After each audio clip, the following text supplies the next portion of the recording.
The Vice President to Florida, down in part of the state where there's a lot of great stuff going on in Broward County. I also want to thank the President for all his support, particularly on some of the travel restrictions that I think have made it easier for us to monitor folks who have been traveling, particularly in parts in Asia. And really appreciate the Vice. This is the second time he's been in Florida just since he's been leading the task force.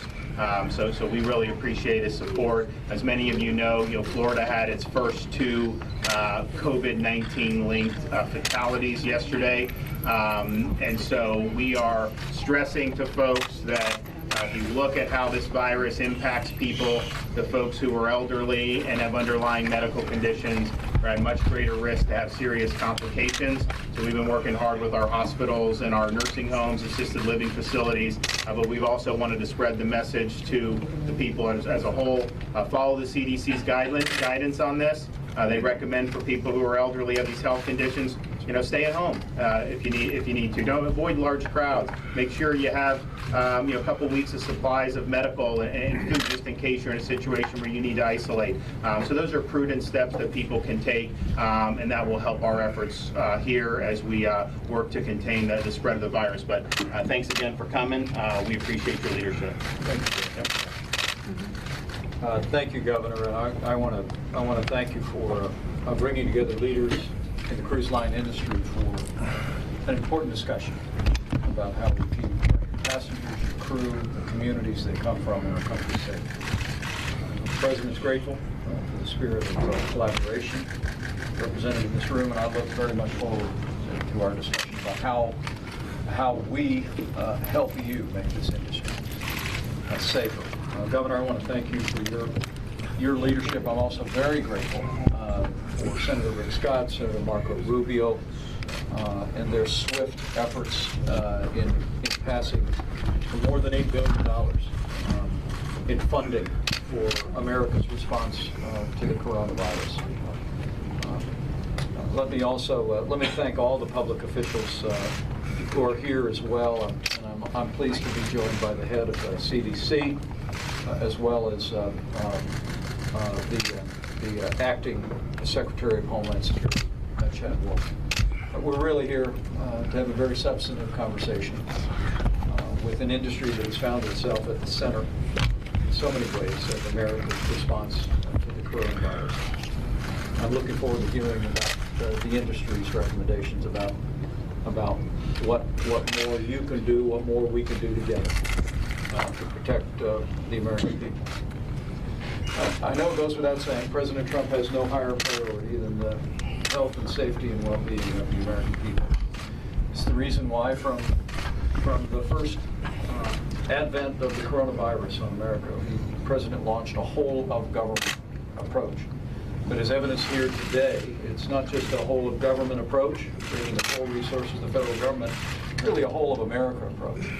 And in this last week, in addition to the meeting today here that the President directed me to have with the cruise line industry executives, we've met with leaders of the pharmaceutical industry to talk about the development of therapeutics and a vaccine. We've talked to leaders in the nursing home industry.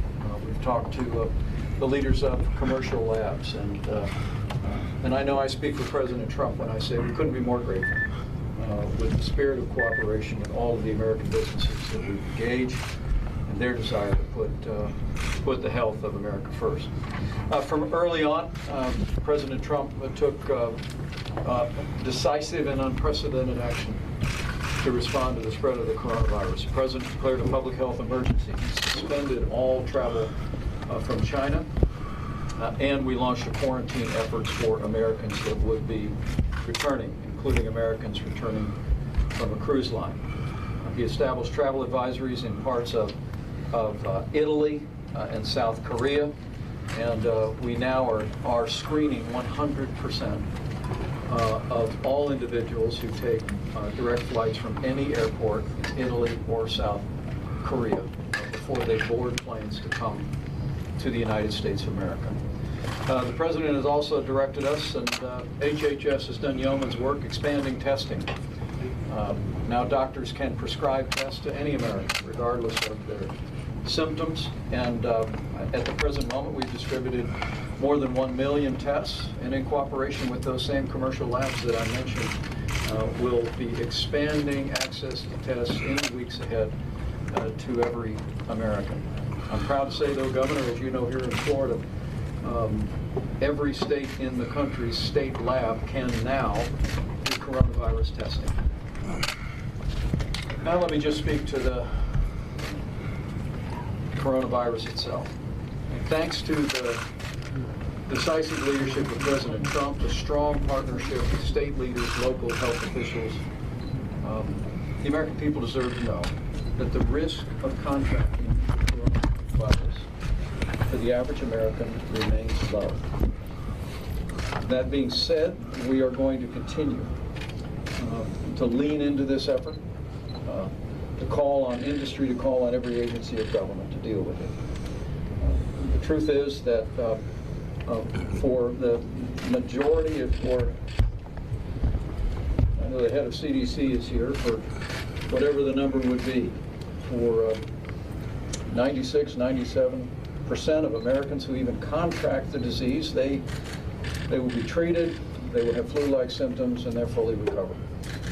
But Governor, I want to thank you for your particular emphasis here in Florida and your focus on our seniors, because people here in Florida deserve to know that our data shows that seniors with serious underlying health conditions are the most vulnerable to serious medical outcomes.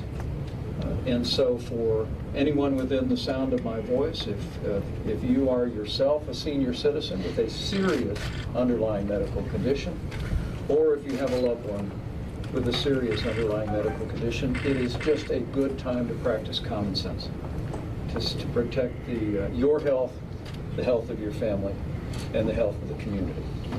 But I'm here today to speak particularly about the unique challenges facing the cruise line industry. And to be here with so many leaders and have an opportunity to speak about how we can work together to make passengers and crews, the communities they come from, and our country safer is a great privilege for me. And in many ways, Florida is the heart of the cruise line industry. We recognize that. It's a destination not just for Americans, but for people around the world. And I know to date, Florida's efforts at preparedness on the coronavirus have made a difference. As we've seen in recent weeks, cruise ships have been especially vulnerable to the spread of the coronavirus. Some 49 Americans that we returned home were on the cruise ship Diamond Princess. Cruise ship the Grand Princess, as you all are aware, is, as we speak, moored off the coast of California and has been so since Wednesday night. We have, I'm pleased to report, working closely with the Governor of California and all of our health officials, developed a plan which is being implemented this weekend to bring the ship into a non-commercial port. All passengers and crew will be tested for the coronavirus and quarantined as appropriate. Those that require additional medical attention will also receive it. Let me say again, while the risk to the average American of contracting the coronavirus remains low, it is essential that we find ways to mitigate that risk, to prevent the spread of the coronavirus. And I'm here today on behalf of President Trump to learn ways that this industry, the cruise line industry, can work with our health officials at the federal level, here at the state level, with port authorities, to keep the passengers, communities, and our country safe and healthy. But I want to promise you, under President Trump's leadership, we're going to continue to bring the full resources of the federal government to bear in confronting the spread of the coronavirus. And we look forward to the support and assistance of this industry in particular in the days ahead as we put the health and well-being of America first. So with that, I thank you very much and look forward to our conversation. Adam? Yes. Adam Goldstein, Chairman of the Cruise Lines International Association. Mr. Vice President, Acting Secretary Wolf, Governor, Senators, Mayors, other public officials. Thank you very much for the opportunity to meet thank you for the President's leadership on this important public issue.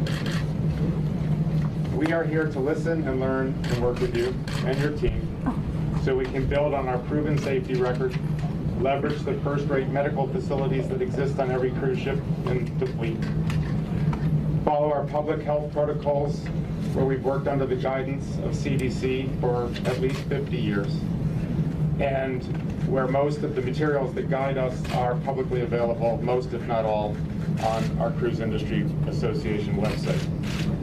Given the significance of travel and tourism, it is critical that Americans keep traveling, and yet we also recognize that this is an unprecedented situation, COVID-19.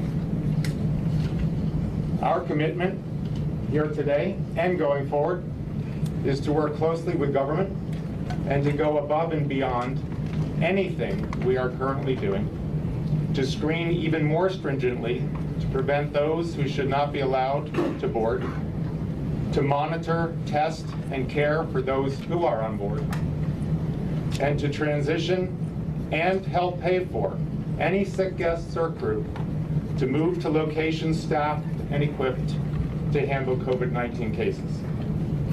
We will work aggressively with government to further develop and strengthen all necessary protocols for prevention, for detection, and for care. Mr. Vice President, we look forward, all of us who are here today, to having the meaningful discussion that you reflected on. Thank you for this opportunity. Thank you, Adam. Anyone else like to offer a word? All right, thanks, guys. Thanks, Thank you. Thank you. Hey, guys, we'll go ahead and do something afterward. Let's.